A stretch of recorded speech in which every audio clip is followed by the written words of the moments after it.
جس کی نگاہ اس پہ پڑ جاتی تھی جہنم اس پہ حرام ہو جاتی تھی.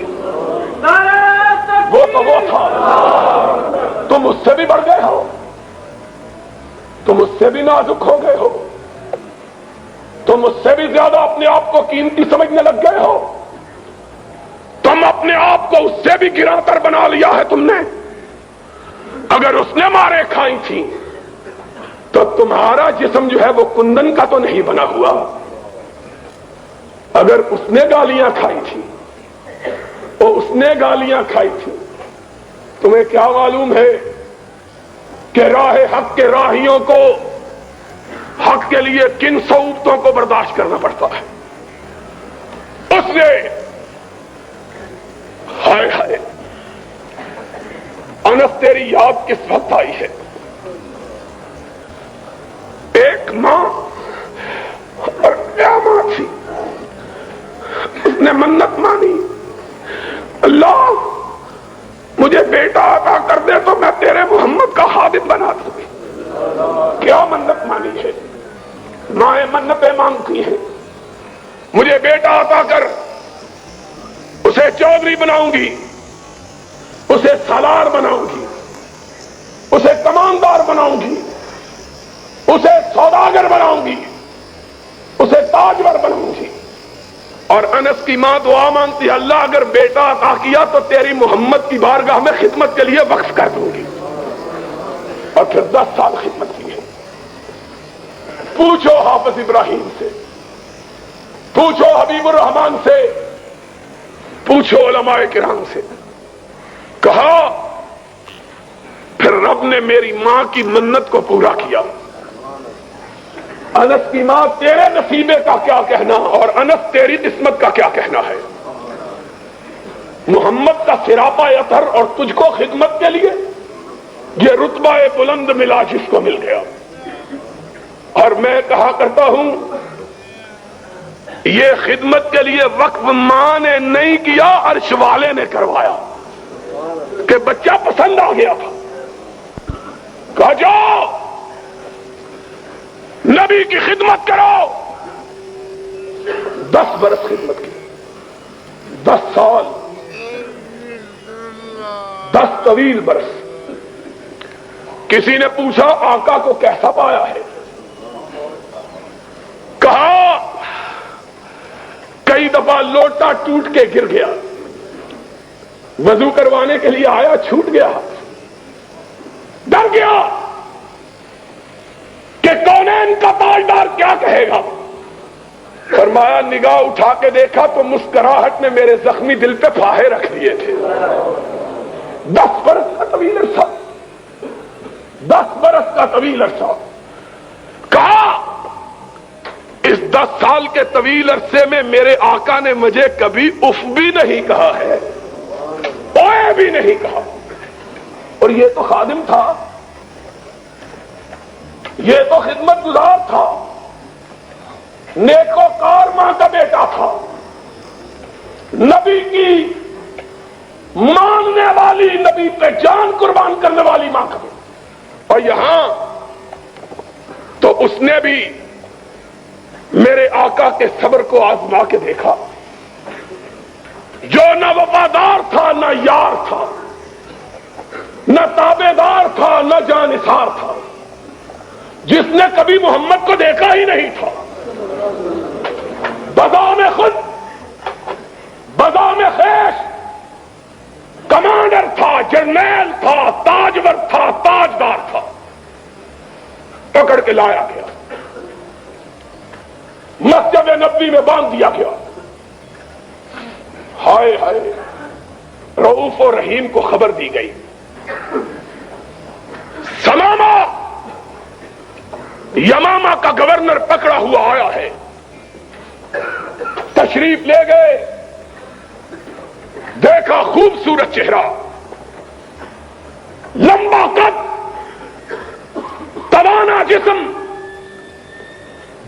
بھرا ہوا سینہ, اکڑی ہوئی گردن, اٹھی ہوئی نگاہیں, تنکنت, شان, شکو, سطوت, نبی کے جتنے عیب ہیں سارے پائے جاتے ہیں. سرور رسول آگے بڑھے, کہا سمامہ کیسے ہو؟ کہا گرفتار کر کے پوچھتے ہو کیسا ہوں؟ فرمایا کوئی تکلیف پہنچی ہے؟ کہا نہ تمہاری تکلیف کی کوئی پرواہ نہ تمہاری راحت کا کوئی خدشہ, جو جی چاہے کر لو. حضور نے فرمایا بڑا تیز مزاج آدمی ہے. اپنے صحابہ کو دیکھا, کہا اسے دکھ تو نہیں پہنچایا؟ کہا یا رسول اللہ گرفتار ہی کیا ہے, دکھ کوئی نہیں پہنچایا. فرمایا سمامہ ذرا میری طرف نگاہ اٹھا کے دیکھو تو صحیح. اس نے کیا کہا؟ ان تقتل ذا دم وان تنعم علی منعم. کیا نظر اٹھا کے دیکھنے کی بات کرتا ہے؟ جا نہیں دیکھتا. مجھ کو مارا جائے گا, میرے خون کا بدلہ لیا جائے گا. کیا ہے؟ ہائے ہائے. میں کہتا ہوں جبریل امین بھی غیظ و غضب میں آ گئے ہوں گے. فاروق پیشانی سلوٹوں سے بھر گئی, تلوار کے میان پہ ہاتھ تڑپنے لگا. اشارہ ابرو ہو, اس کی گردن ہو, محمد کے پیر ہو. یہ کیا سمجھتا ہے؟ لیکن چشم فلک نے دیکھا ہونٹوں پہ مسکراہٹ ہے. فرمایا جتنا غصہ ہے جی چاہے نکال لو, لیکن ہمارا چہرہ تو دیکھ لو. ہائے ہائے ہائے. اس نے کیا جواب دیا؟ اس نے مدینے والے کو دیکھا ہی نہیں تھا. اس نے کہا تیرا چہرہ کیا دیکھوں, کائنات میں تجھ سے بدصورت آدمی کوئی نہیں ہے. اس کو کہا کہ جس کے بارے میں کسی نے کہا تھا حسن یوسف دم عیسیٰ ید بیضا داری آنچے خوباں ہمدا رند تو تنہا داری. ماں نے ایسا حسین بچہ کبھی جنا ہی نہیں, چشم فلک نے ایسا خوبصورت وجود کبھی دیکھا ہی نہیں. اس نے کیا کچھ نہیں کہلوایا, اس کو کیا کچھ نہیں کہا گیا. سمامہ گالیاں دے رہے ہو,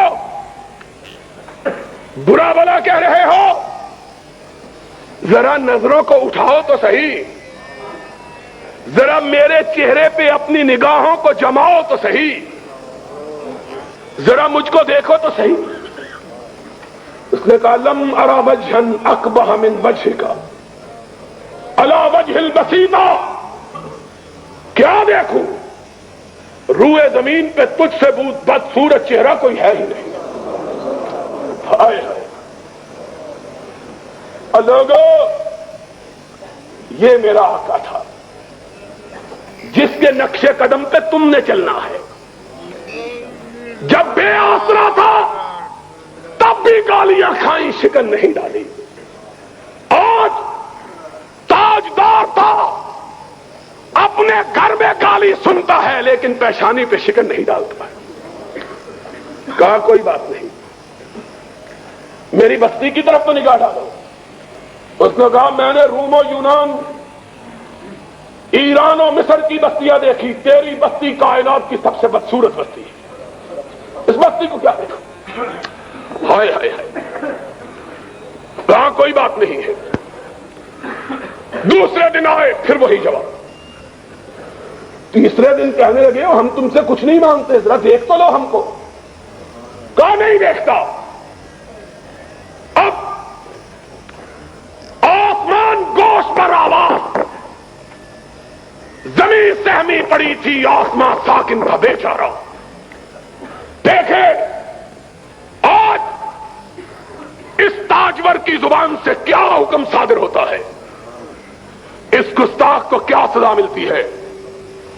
لوگوں نے دیکھا, کائنات نے دیکھا, آسمان طیبہ نے دیکھا, مسجد نبی نے دیکھا, اس ستون نے دیکھا جس کے ساتھ سمامہ بنا ہوا تھا. اب حکم صادر ہوگا, اس کی گردن اڑ جائے گی.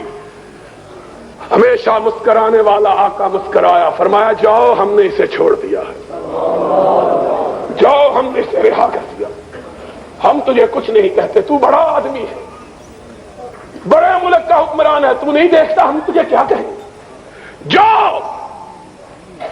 اور اپنے صحابہ کو جن کی تلواریں گردن کے کاٹنے کے لیے بےتاب تھیں، ان کو کہا بڑا آدمی ہے، عزت کے ساتھ لے جا کر اس کو مدینے سے رخصت کرو۔ ہائے ہائے، انہوں نے چھوڑا۔ پلٹتے ہوئے اس کے دل میں خیال آیا، بڑے حکمران بھی دیکھے، محکوم بھی دیکھے، جرنیل بھی دیکھے، کرنیل بھی دیکھے، صدر بھی دیکھے، کمانڈر بھی دیکھے، اتنا حوصلے والا تو کبھی نہیں دیکھا۔ اس کے چہرے کو تو دیکھوں ہے کیسا، بس ایک نگاہ پہ ٹھہرا ہے فیصلہ دل کا۔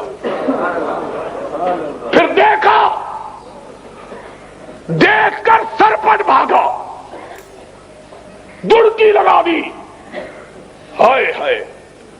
اور پھر آگے میں نہیں کہتا، سمامہ سے سنو وہ کیا کہتا ہے۔ کہا قدم آگے کی طرف بھاگ رہے، دل پیچھے کی طرف بھاگ رہا تھا،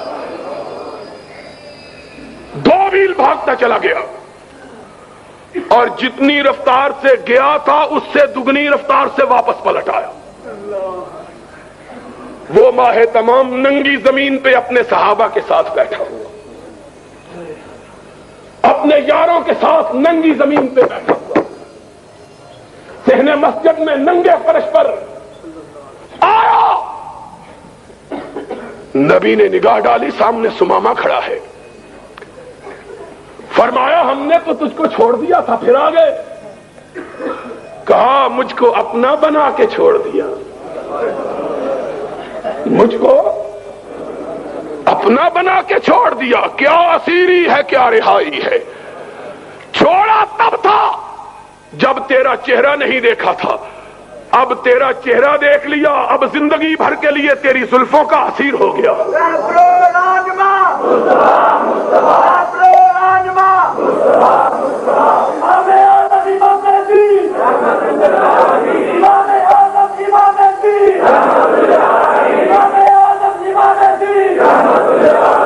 اور لوگوں، تم اس نبی کے ماننے والے ہیں، یوتھ فورس کے جوانوں، تمہارے لیے یہ ملا ملانے یہ اسوہ نہیں ہے، یہ مدینے والا اسوہ ہے۔ خدا کی قسم ہے، اگر جواں ہو میری قوم کے جسور و غیور، کلندری میری کچھ کم سکندری سے نہیں۔